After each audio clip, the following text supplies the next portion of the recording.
When you think of empire builders, you think of generals on horseback, kings on thrones, tycoons with golden ledgers.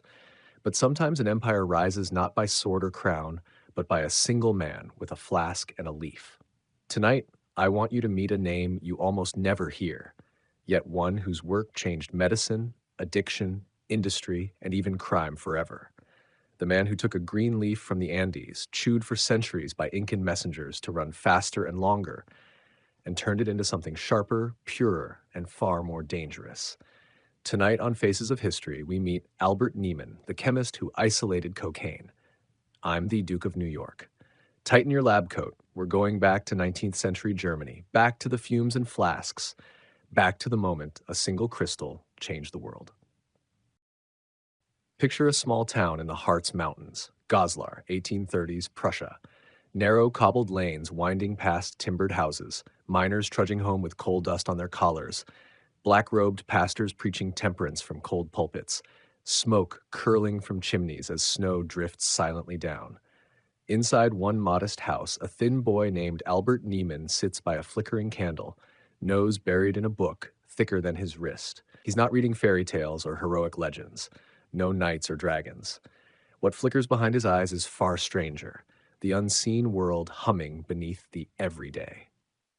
Albert was born in 1834, the son of a provincial tradesman, not rich enough for easy schooling, not poor enough to go hungry, but curious enough to find wonders in places most boys never looked. His father worked with his hands, woodworking, small trades. His mother kept the stove warm and his clothes mended. It was a good house for a boy with too many questions. While other boys snuck off to the river to throw stones, young Albert slipped into the back of the town apothecary. He'd stand on tiptoes to watch the old pharmacist measure powders on brass scales, tiny white crystals, bitter tinctures, liquids that smoked when stirred. Some nights, Albert's father found him trying to catch insects in glass jars, peering at them by candlelight, scribbling down questions he was too shy to ask in class. A German empire built on curiosity. Goslar sat in a Germany on the verge of transformation. Factories were sprouting like iron mushrooms across the Ruhr and Saxony. Coal and steam-powered locomotives thundered across once quiet farmlands. The old kingdoms and principalities, once divided, were beginning to think of themselves as a nation. And at the heart of this restless age was chemistry. In France, Antoine Lavoisier had already proved that air could be split, water could burn, and that matter obeyed laws as strict as any king's decree. In Germany, Justus von Liebig was building labs that turned bright boys into world-shaping scientists. Friedrich Wöhler was showing the world that you didn't need a garden to make an organic compound. You could build life's building blocks in glass and flame. Young Niemann devoured these stories when he could find them. Scraps of old journals, borrowed textbooks, rumors of laboratories that gleamed like palaces of glass. To him, the great chemists were bolder than any general, soldiers in a war against ignorance. What did Albert dream about at night? Not riches. There was little money in science yet. Not fame. The chemists of the 1800s weren't celebrated on stage or showered with gold. What he wanted was simpler and more dangerous. To know what made things work. To hold a leaf, a rock, a powder, and peel back the layers until he found the secret nobody else could see. He read old treatises about poisons that could kill with a pinch, gases that could explode a city block, minerals that could cure fevers or start them. He pored over stories of ancient herbalists and new industrial tycoons who treated plants like vaults of hidden treasure. Some nights, the glow of his candle burned long after the town's lamps flickered out. His father would knock on his door and gently scold him. "Albert, enough. Your eyes will turn to soot. Sleep. The world will still be here tomorrow." But Albert knew the truth. The world never stayed the same for long, not when you could change it with fire, water, and will. In that small town in the Harz Mountains, with its silver mines and timbered houses, young Albert Niemann's mind wandered far beyond the village church bells. He dreamed of Berlin's great lecture halls, Göttingen's libraries, laboratories stacked with polished brass instruments and shelves of brown glass bottles, each label a promise, something hidden waiting to be freed. One leaf, one bark, one root, the right flame, the right solution, the right moment, and an invisible world might bloom in the bottom of a flask. In the years to come, the boy who watched powders weighed in the town apothecary would stand over his own workbench, breathing in vapors that stripped the lining from his lungs until he held in his hand a crystal that would outlive him by centuries. But that's still to come. For now, the candle burns low in Goslar, and Albert Niemann, the boy with an eye for the invisible, turns another page, searching for a secret that will change the world forever. It's the early 1850s.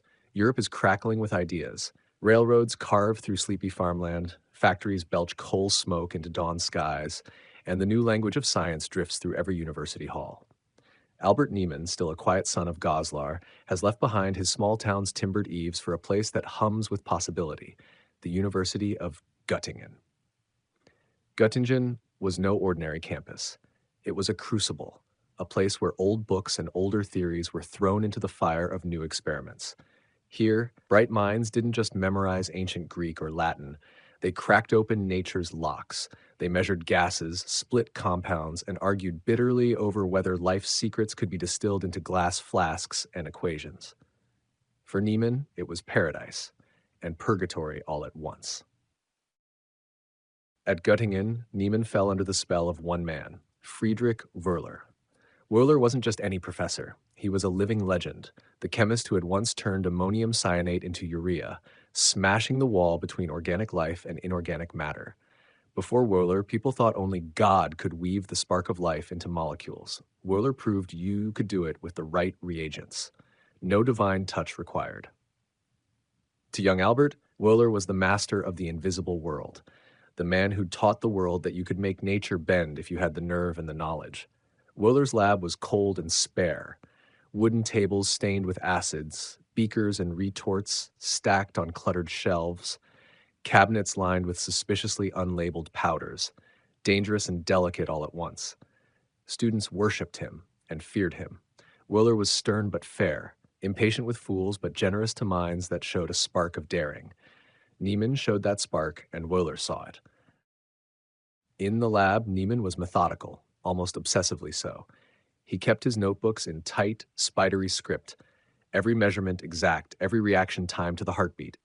Other students joked he was more ghost than man, a pale figure bent over a bench long after the lamps had dimmed. Some nights he slept in his coat on the lab's wooden bench, too exhausted to stumble back to his boarding house. He asked questions that made older students roll their eyes. What if we could isolate this? What if this root or that leaf hides something no one's tasted before? Germany at the time was racing to bottle the world. Apothecaries and chemists were desperate to find new anesthetics, new painkillers, new ways to turn a whisper of a plant into a bottled cure. Morphine had already revolutionized medicine, pulled from opium resin in 1804. Quinine, from Peruvian bark, was saving lives from malaria. Everywhere you looked, plants were vaults waiting to be cracked. Niemann wanted to be the one holding the crowbar. Word spread through Göttingen about a curious Andean leaf, the coca leaf. Botanists had sent samples back from Peru and Bolivia. They noted how Incan messengers could run for days chewing these bitter leaves, how it dulled hunger, fatigue, cold. In Europe's parlors and salons, coca was a curiosity. Adventurers chewed it for show. Doctors wondered if it might hide a secret worth more than silver. Niemann's ears perked up. No one had succeeded in cracking the coca leaf's puzzle. Some had tried, steeping it in spirits, boiling it down, but the active principle refused to separate cleanly. Albert knew the chemistry of alkaloids, the bitter plant chemicals that could stupefy or cure, depending on the dose. If there was a magic hidden in coca, it would be an alkaloid, a crystal tucked deep inside the leaf's green veins. So while his classmates scribbled dry equations, Niemann began to scheme how to tease a ghost out of a leaf.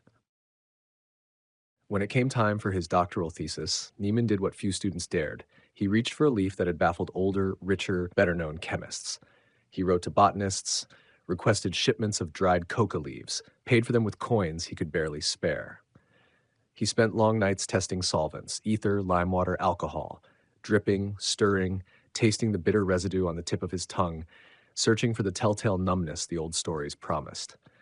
At times, his breath came shallow, the fumes clawing at his lungs, eyes watering from acid vapor. But Niemann was relentless. He was a student of Wöhler, a son of the new German science, the age that refused to bow to mystery. And one winter night in 1859, he did what the professors said couldn't be done. He separated a clear, crystalline powder, sharp, white, bitter.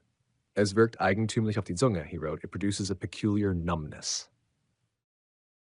Cocaine, the first pure alkaloid pulled from the coca leaf, lay glinting under his student lamp, a ghost made solid. With that tiny flask, Albert Niemann became something more than a student with curious eyes. He was a discoverer, a maker of doors where walls once stood, a chemist who proved that the far corners of the world could be boiled down, bottled, and mastered. But like so many who cracked nature open, Niemann didn't yet know what would pour out next: fame, medicine, fortune, addiction, crime. That story was still waiting, in his crystal, in the pipes and powders and syringes of a future he wouldn't live to see. For now, Niemann tucked away his notebooks. He cleaned his flasks, he straightened his coat as the lab's chill seeped into his bones, and somewhere behind him, the old ghosts of Goslar, the boy who peered into jars by candlelight, smiled in the dark. Before there was a powder, there was a leaf. And before there was a chemist's flask, there was a mountain trail, high above the clouds in the thin, breathless air of the Andes. Long before Albert Niemann touched a coca leaf, the Quechua and Inca had been chewing them for centuries. Messengers carried them in pouches tied to their belts, stuffing the bitter wad into their cheeks before running like shadows over stone steps carved into cliffs.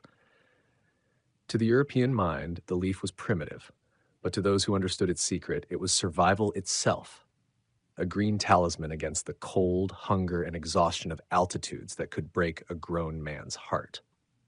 Spanish conquistadors, brutal as they were, learned quickly not to ban coca. They taxed it instead, feeding it to silver miners to squeeze more hours of sweat from their backs. By the mid-1800s, the leaf was drifting across oceans, tucked into linen sacks, tucked into the back rooms of pharmacies and botanical collections. Some saw it as a curiosity, a stimulant, maybe a harmless vice. Albert Niemann saw a riddle that needed cracking. Picture Niemann's lab in Göttingen, a cramped chamber smelling of ethanol and burnt lime, a single coal stove coughing heat into the winter air. He laid out the coca leaves on his scarred wooden bench, brown-green, dried but still pungent when crushed in his fingers. He knew other chemists had failed. The leaf yielded oily residues, strange gums, bitter solutions that resisted clean separation. But Niemann wasn't guessing in the dark. He was a disciple of Wohler, trained to think like a hunter, not a dreamer. He began with lime, calcium hydroxide. He knew that alkaloids love to hide in acidic prisons inside the plant. Add an alkaline agent, and you break that prison's walls. Next, he soaked the leaves in warm water and lime, softening them, coaxing the alkaloids to slip free. Then came the solvent, ether, carefully poured and swirled. Niemann stirred the muddy mixture by hand, watching flecks of green drift to the surface. He poured off the liquid, let it stand, let it separate. Drop by drop, layer by layer, the leaf's stubborn essence gave way. When he finally scraped the residue from the bottom of the flask, it looked innocent enough, fine white crystals, nothing more. But Niemann was a man of method and a man of nerve. He tasted it. A sharp bitterness bloomed on his tongue. Then, numbness, like a cold shiver under the skin. He described it with the dry precision of a scientist. It produces a peculiar numbness. Behind those words was a lightning bolt. He had proven the legends true. The leaf's hidden spirit could be coaxed out, purified, measured. In his thesis, Über eine neue organische Base im Kokablatt, he detailed the method so clearly that any chemist with courage and the right glassware could follow it.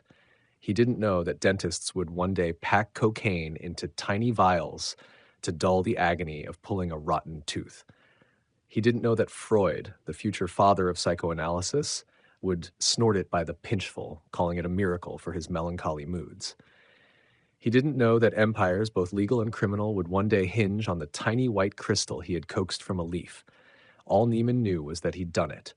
The coca leaf's hidden ghost now gleamed in the bottom of his flask, a ghost the world could never banish again. When Niemann defended his thesis in 1860, he did it with the calm pride of a man who knew he had lifted the veil. No drama, no scandal, just a few dry lines describing a substance with the power to numb flesh and mind alike. He submitted his work to Wohler, who must have read those pages with both admiration and unease. Wöhler had taught his students that once you pull nature apart, you don't get to decide what happens next. A chemist's triumph might be a surgeon's blessing or a smuggler's dream. But for Niemann, none of that yet mattered. He'd proven that nature could be bent to the will of human curiosity, and that was enough. The leaf was conquered. The flask had done its work. The world's appetite for white powder was only just awakening. Now, a young doctor of philosophy dreamed of more discoveries. He had other ideas swirling in his notebooks, plans to pull more secrets from roots, barks, and minerals. But the same courage that made him fearless in front of acid baths and ether fumes would soon betray him. The chemicals that gave him fame would slowly strip the breath from his lungs. He would never live to see the age of Sigmund Freud's experiments. Never see the surgeons in Vienna dripping cocaine on a scalpel to cut painlessly through flesh. Never see the dance floors of jazz clubs where white lines would shimmer in mirrored bathrooms. But the leaf and the flask had already done their work. One man's curiosity, one leaf from the Andes, one crystal that changed everything. When Albert Niemann first tasted the sharp, biting numbness on his tongue, he tasted promise, not peril. The world he lived in was hungry for that promise. Surgery was a battlefield in those days. No antiseptics yet, no reliable anesthetics beyond alcohol and ether, and precious few ways to silence pain without risking death. Doctors worked by speed and nerve. A surgeon with a steady hand could amputate a leg in less than 3 minutes, the patient strapped down, biting leather, praying not to die from the shock alone. And here was Niemann's crystal, a substance that dulled the flesh, blunted the agony, quieted the screaming nerves. The coca leaf had whispered it for centuries in the Andes. Niemann's flask had made it speak German. And soon, the whole world would listen. In the years after Niemann's death, cocaine swept through European and American medicine like a revelation. Doctors soaked gauze pads with it and pressed them to gums before yanking rotten teeth.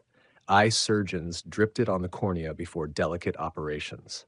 For the first time, cutting into flesh did not always mean cutting through a patient's consciousness. In 1884, just over 2 decades after Niemann's discovery, Austrian ophthalmologist Karl Kohler stunned the medical community by demonstrating cocaine as a local anesthetic for eye surgery, a breakthrough so astonishing it made the front pages of medical journals around the globe. Suddenly, the possibilities seemed endless. Here was an alkaloid that worked where alcohol and ether failed. It was precise, fast, potent. It gave doctors control and patients hope. But medicine wasn't the only field about to be dazzled by the white powder. Enter Sigmund Freud, the young neurologist who would later become the father of psychoanalysis. In the 1880s, Freud was nobody yet, just a restless doctor with debts and big ideas about the human mind. Freud read Niemann's old work. He got his hands on the powder. He tasted the same tongue-numbing tingle Niemann had described, and something else too, a rush of energy, a clarity that seemed to lift the mind above fatigue. He called cocaine his magical drug. He prescribed it to friends for depression, stomach aches, nervous disorders.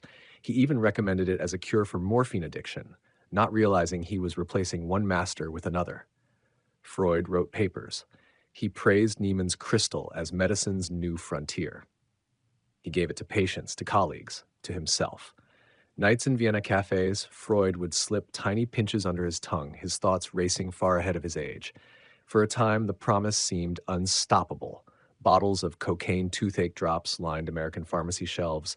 Tonic companies mixed it into popular elixirs.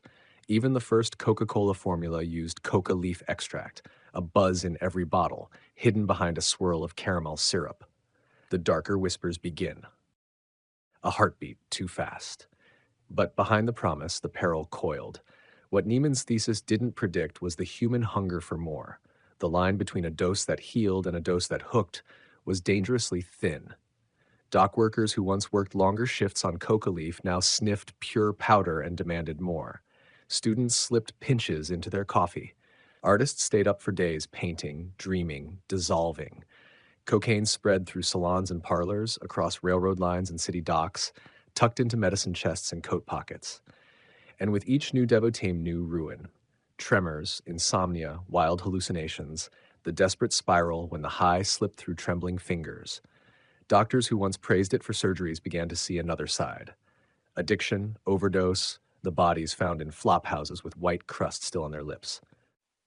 By the dawn of the 20th century, Niemann's crystal had outgrown medicine's careful hands. It had slipped through the world's arteries, powering jazz club nights in New Orleans, fueling underworld profits from Shanghai to Chicago. The same laboratories that once worshipped the flask now scrambled to regulate it. Laws were drafted, patents rewritten, tonic makers quietly swapped out coca leaf for caffeine, hoping no one would notice the difference or the drop in demand. The United States passed its first narcotics restrictions. European chemists whispered about substitutes, safer anesthetics that didn't come with such hunger. But by then it was too late to close the door. Niemann's white ghost had left the flask and settled into every corner of modern life. Medicine, vice, war, crime. It promised numbness, but asked for a price few could see coming. A promise unkept, a lone Bunsen burner flickers out, the soft echo of footsteps leaving a lab forever. Albert Niemann never tasted the millions in cartel fortunes, never saw the barrels of cash stacked in jungle hideouts, never watched governments rise and fall in the shadow of a leaf he once soaked in lime water. He saw only the promise, the pure thrill of discovery. A numb tongue, a leaf made honest, a secret revealed. But in that secret was a seed that would sprout into an empire of shadows. One chemist, one flask, one dream to make suffering less, but the human heart never stops wanting more. And once the promise was out, there was no burying the peril again. By the early 1860s, the world of chemistry was booming. And so too was the ambition of young chemists who thought themselves immortal behind glassware and flame. Albert Niemann should have been at the forefront of that new frontier, a rising name in German science, just 30 years old and fresh off the acclaim of his doctoral work. He'd cracked the coca leaf's code where older minds had failed. His thesis was circulating through Europe's chemical societies, passed hand to hand, scribbled with marginal notes by men who saw gold and cures and prestige in every line. Professors whispered that Niemann would soon take a chair of his own, a laboratory funded, students under his command, his name next to Wöhler's in the textbooks. Maybe he'd find more alkaloids, more hidden spirits inside the world's roots and leaves. Maybe he'd build an empire on bitter powders that dulled agony or sparked it. But the same hunger that drove him to unlock coca's secret would cost him more than he could imagine. There were no fume hoods, no rubber gloves, no ventilation systems to whisk away the invisible poisons swirling through the air. To isolate alkaloids, especially tricky ones like cocaine, Niemann had to breathe solvents most men would never smell outside an industrial yard. Ether, chloroform, hydrochloric acid, ammonia vapors that seared the throat raw, particles that drifted into the lungs and clung to the soft tissues. The same caution that filled his notebooks didn't always reach his lungs. He leaned close to the flasks, he tasted the residue to confirm its properties. He inhaled vapors, bent over boiling beakers long into the night. This was the age of the brave fool, a time when chemical giants like Perkin, Liebig, and Wöhler routinely poisoned themselves for progress. It was expected, almost heroic, to risk your breath for knowledge. But unlike his mentors, Niemann was young, eager, and untested by time's cruelties. His constitution wasn't built for a lifetime of fumes. At first, it was just a tickle in his chest. The lab was drafty. What young man didn't have a winter cold?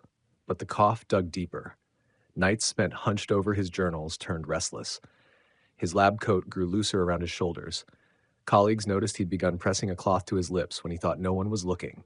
The diagnosis came as no surprise to anyone who understood the cost of a chemist's life in the 19th century. Lung disease. Some said it was pneumonia. Some whispered tuberculosis.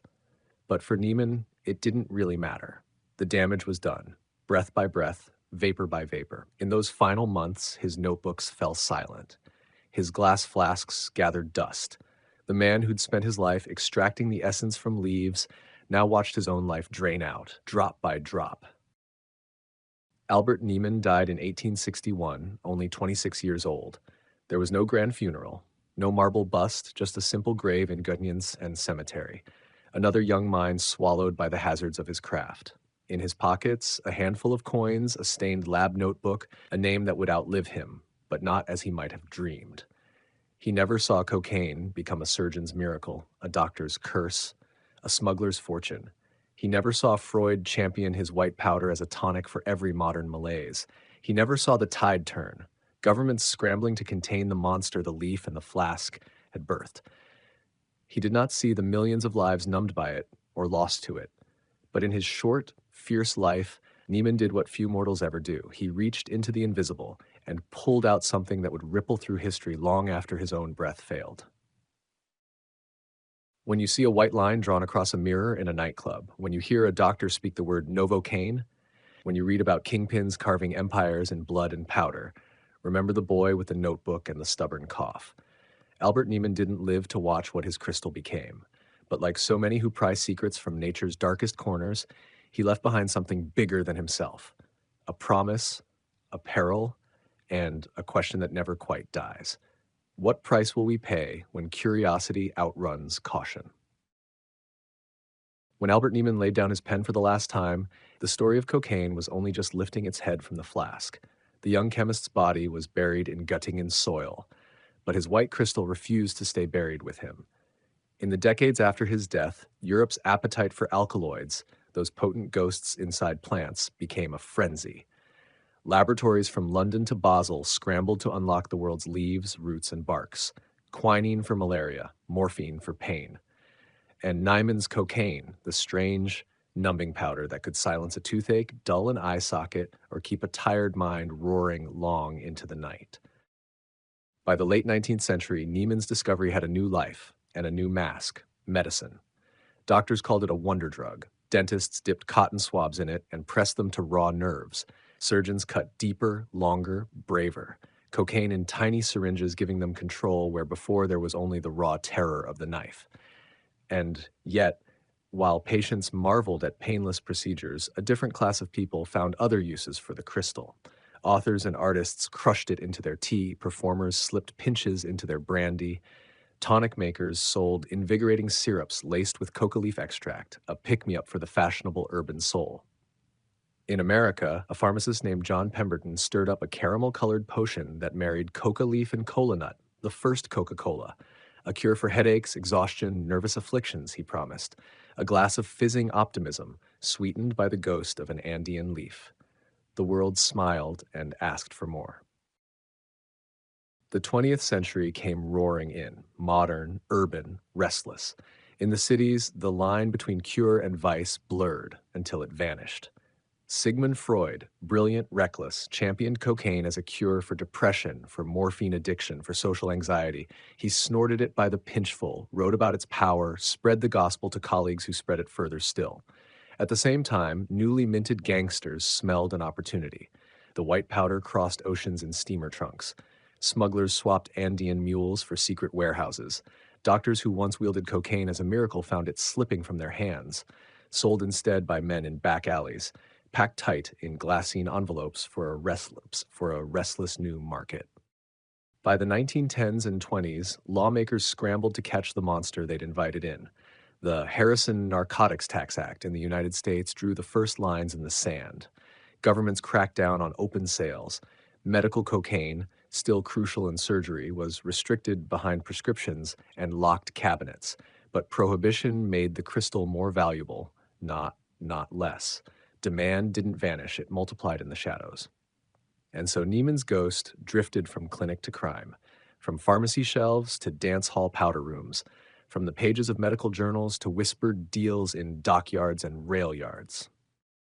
As the century turned and turned again, the world's hunger for cocaine grew faster than any border could contain. In the high valleys of Peru and Bolivia, farmers still tended the coca leaf, just as their ancestors did for the Inca messengers. But the destination had changed, no longer bound for European chemists in lab coats, but for clandestine labs hidden deep in the jungle. In Colombia, Mexico, and beyond, a new empire rose. The cartels, families and syndicates that built kingdoms out of Niemann's ghost, kingdoms paid for in black money and blood. Trails once trodden by barefoot runners now carried machine guns and bribes.